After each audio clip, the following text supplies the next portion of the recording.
18 पुराण, उसमें से एक पुराण शिव महापुराण। शिव महापुराण में ऐसा बताया गया है कि इसके सिर्फ श्रवण मात्र से आप शिवलोक की प्राप्ति कर सकते हैं। इसी में से एक कहानी आती है। एक बार एक किरातों के नगर में एक ब्राह्मण रहता था जो ज्ञान में अत्यंत दुर्बल, दरिद्र, रस बेचने वाला तथा वैदिक धर्म से विमुख था। वह स्नान संध्या आदि कर्मों से भ्रष्ट हो गया था और वैश्यवृत्ति में तत्पर रहता था। उसका नाम था देवराज। वह अपने ऊपर विश्वास करने वाला लोगों को ठगा करता था। उसने ब्राह्मणों, क्षत्रियों, वैश्यों, शूद्रों तथा दूसरों को भी अनेक बहानों से मारकर उन सबका धन हड़प लिया था, परंतु उस पापी का थोड़ा सा भी धन कभी धर्म के काम में नहीं लगा था। वह वैश्यगामी तथा सब प्रकार से आचार भ्रष्ट था।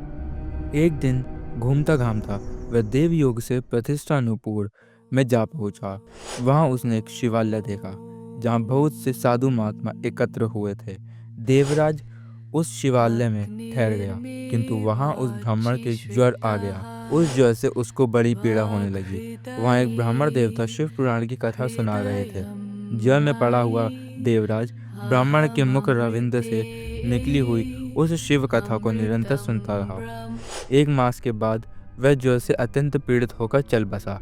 यमराज के दूत आए और उसे पाशों से बांधकर बलपूर्वक यमपुरी में ले गए। इतने में ही शिवलोक से भगवान शिव के पास सद्गण आए। उनके गौर अंग कर्पूर के समान उज्जवल थे। हाथ पैर त्रिशूल से सुशोभित हो रहे थे। उनके संपूर्ण अंग भस्म से उद्भासित थे और रुद्राक्ष की मालाएं उनके शरीर की शोभा बढ़ा रही थी। वे सब के सब क्रोधपूर्वक यमपुरी में गए और यमराज के दूतों को मार पीट कर बारंबार धमकाकर उन्हें देवराज को उनके चंगुल से छुड़ा लिया और अत्यंत अद्भुत विमान पर बैठाकर जब वह शिवदूत कैलाश को जाने को उद्यत हुए, उसी समय यमपुरी में बड़ा भारी कोलाहल मच गया। उस समय कोलाहल को सुनकर धर्मराज अपने भवन से बाहर आए। साक्षात दूसरे रुद्रों के समान प्रतीत होने वाले उन चारों दूतों को देखकर धर्मज्ञ धर्मराज ने उनका विधि पूर्वक पूजन किया और ज्ञान दृष्टि से देखकर सारा वृत्तांत जान लिया। उन्होंने भय के कारण भगवान शिव के उन महात्मा दूतों से कोई बात नहीं पूछी, उल्टे उन सब की पूजा एवं प्रार्थना की।